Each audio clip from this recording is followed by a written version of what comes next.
So, hello everyone. So, I'm going to continue on chapter 8, subtopic 8.2, mechanism of breathing. So, before that overview, can open the textbook,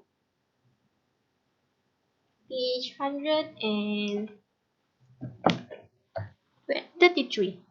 Okay, so basically, we are going to learn four breathing mechanisms in this organism. First of all is the insect, frogs, fish, and human.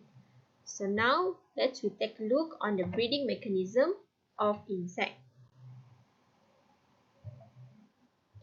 So for the breathing mechanism in insect, so we have learned about the spherical, right? Spherical, okay, and the tracheal system and also the tracheal. So basically the spherical is a small pores that enables the air to go in and out of the trachea, right? So when the insect start to inhale the air, the abdominal muscle will relax. So this will reduce the air pressure in the trachea, and the air will enters into the trachea through the spherical here, through the small pores that we call as spherical. So the abdominal muscle, it will contract when the air is being exhaled. So this will increase the air pressure inside the trachea, and subsequently it will force the air out of the spherical. So basically the abdominal muscle, okay, the abdominal muscle is the one who help the air to go in and out of the trachea by relaxing and contracting. Okay, so now we move to the breathing mechanism of frogs. So basically the frog breathes through the mouth and also the lungs while in an active state. So basically when the frog breathes through the nostril, the mouth close and the mouth and the glottis will close. Okay, this is what we call glottis here. Okay, and as you can see, when it breathes in the air, the mouth and the glottis close, and the floor of the buccopharyngeal cavity is lowered down. Okay, so you can see this is what we call the floor of the buccopharyngeal cavity. It is lowered as the low air pressure in the mouth cavity draws air into it. Okay, so the glottis open, the nostril closed, and the floor of the buccopharyngeal is raised. As you can see on the second diagram of the frog, the the nostril close.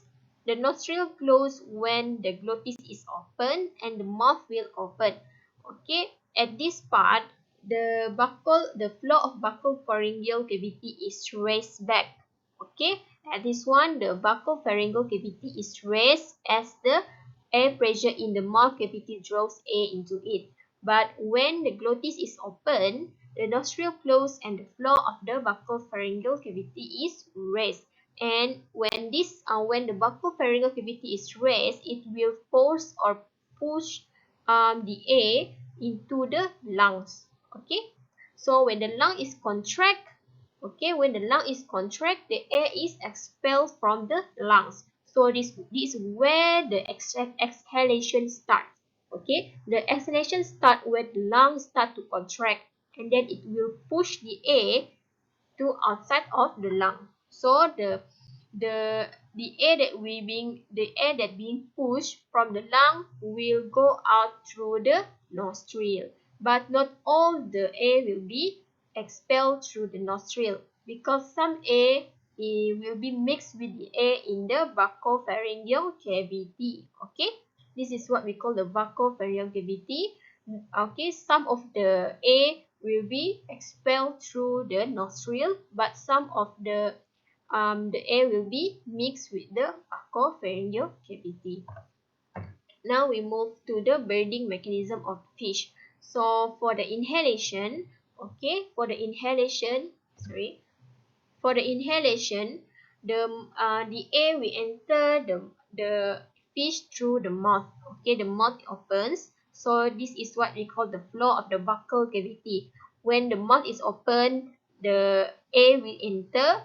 Okay, the water will enter through the mouth, and then the floor of the buccal cavity is lowered. As you can see, it's lowered. It is lowered. And then the opercular cavity is enlarged and operculum opening is closed. Okay, this part is what we call the opercular cavity. It is enlarged. Okay, as you can see, it is enlarged than this one.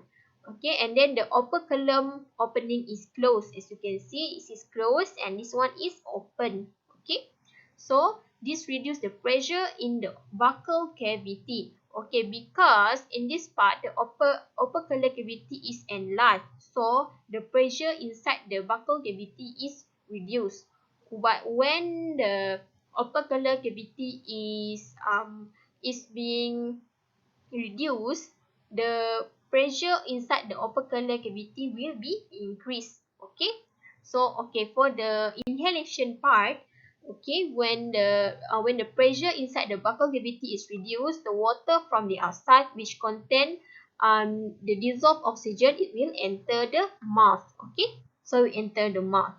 So about the when it comes to the exhalation part, so the mouth will close and the floor of the buccal cavity is raised. As you can see, it raised back. This one, it is being lowered. Okay, lowered. Mesti dia come outward lah, dia punya part. So but when it comes to the exhalation, the mouth is closed and the floor of the buccal cavity it raised back. Okay, it come inside. So the water enter through the gills lamella and the gas exchange through the diffusion. As you can see, when the mouth is closed, the water will move towards the operculum opening because it is open. Operculum opening is open, so the air that enter through the mouth will move towards the operculum opening. So as it pass through the gills here, this is what we call the gills lamella. Okay, as they pass through the gills, okay, the gases, the respiratory gases exchange happen here. It start to occur where through the diffusion process. Okay, the oxygen and the carbon dioxide start to exchange at this part here. Okay, so the opercular muscle relax and the opercular cavity becomes smaller. As you can see, there is opercular muscle, it relax and opercular cavity becomes smaller than this one. This is opercular cavity is enlarged and this one, the opercular cavity is smaller. So as the size of the opercular cavity is become smaller, so the pressure become higher. So the higher pressure will cause the water flow through the operculum opening. So the water that enter through the mouth will be pushed or will be forced to go through the gill lamella and through the operculum opening and go to the outside. Okay, so that is how the water is being in the water and the water that bring the oxygen will be in and out, go in and out of the fish. Okay, it come from the mouth and then it will pass through the gills and it will go back to the outside through the operculum opening. Okay, so now we move to the breathing mechanism of human. So basically in the inhalation, the external intercostal muscle contract while the internal intercostal muscle relax. So this action basically it causes a rib cage to move outward. To move outward and upward and outwards. At the same time, the diaphragm muscle contract and the diaphragm must move downward to become flat and horizontal. Okay. Okay, so as you can see, the diaphragm it move downward and become flat and horizontal. Okay, this is what we call the diaphragm. Okay, then both mechanism will cause the volume of the thoracic cavity decrease. So the higher the atmospheric pressure from the outside force the air into the lungs. Okay. So now we move to the exhalation. So the exhalation, the external intercostal muscle relax while the internal intercostal muscle contract. These are actually the opposite from the inhalation. Okay. This action called the rib cage to move downward and inward. Okay, move downward and inward. So at the same time, the diaphragm will curve upward to form a dome. So the both movement will cause a volume of thoracic cavity to reduce and the pressure of the thorax cavity to increase. So the air will be pushed out of the lungs. Okay, as the pressure is increased, so the air will push out of the lungs. Okay, so now what are the similarities between the breathing mechanism in humans and animals? So basically both of them, they have like special muscular structure to expand and contract the respiratory cavity. So the breathing mechanism involves changes in the volume and pressure in the respiratory cavity. So now these are the table. This table shows you the differences between the breathing mechanisms of insect, fish, frogs, and humans. As you can see, okay, the characteristics are the respiratory aperture structure that help breathing mechanism. Basically, all of these are the summary of what we have learned today.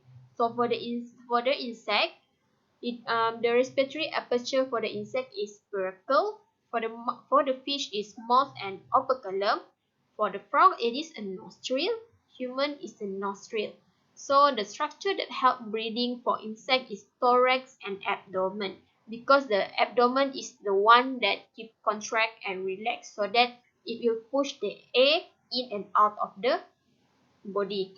Okay, for the fish, operculum and the muscular floor of the buccal cavity. Yes, because the operculum opening, okay, when the inhalation, the operculum opening is closed, so the air will not going out. So for the exhalation, the operculum will open, and then water will going out through the operculum opening.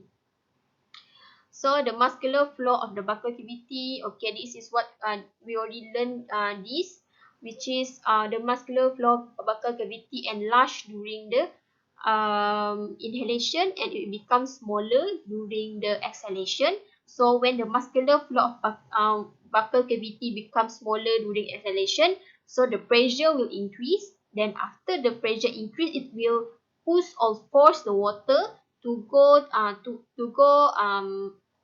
towards the operculum opening, and it will pass through the gills. Okay, and then when it pass through the gills, the gaseous action will occur at the gills. And then for the frog, muscular buccopharyngeal wall. Okay, the buccopharyngeal walls. Okay, this is what we already done with this. Okay, where there is the nostril. Okay, the nostril, the glottis, buccopharyngeal wall, and everything about the frogs. For the human, the diaphragm. Okay, the ribcage and intercostal muscle. The diaphragm start to curve during the exhalation. What happens to diaphragm? It curve or it flat. The ribcage and the intercostal muscle. For the ribcage, is it being downward, outward, or downward? You have to remember that. For the frog, muscular buccopharyngeal wall, is it relaxed, or is it being raised, or what? Okay, you have to know the differences between the inhalation and also the exhalation. What happened to this muscle? What happened to diaphragm during inhalation? Okay, you have to know that. So the breathing mechanism for the insect, it is assisted by the contraction and the relaxation of the abdominal muscles. And then for the fish, it is assisted by the movement of the flow of the buccal cavity and the operculum. Yes, because it is depend on the flow of the buccal. Is it enlarged or become smaller? Okay, because during the exhalation, the flow of the buccal cavity will become smaller and will increase the pressure. So the operculum cavity, it will open during the exhalation so that the water can pass through. Okay, but during the inhalation, the operculum opening will close. Remember that. So for the frog, assisted by the rapid movement of the buccal pharyngeal cavity flow and the elasticity of the lungs, because on when the lungs contract, it will push the air out of the lungs and it will go out through the nostril. Okay, but not all the air will be expelled through the nostril, because some of them will be mixed with the buccal pharyngeal cavity floor. Okay, so for the human, it is assisted by the contraction and relaxation of the intercostal muscle and diaphragm muscle as well as the movement of the rib cage upward and outward and downward and inward. So for the human, you have to know how to differentiate what happened in the inhalation. So in the inhalation, what happened to the intercostal muscle? Is it become outward or downward? You have to know the movement as well as the movement of the diaphragm, the movement of the rib cage, and also the intercostal muscle. That is what you have to remember. So what is important for this part is you have to know what are the structure that help breathing, and you have to know what are the breathing mechanism for each of these organisms.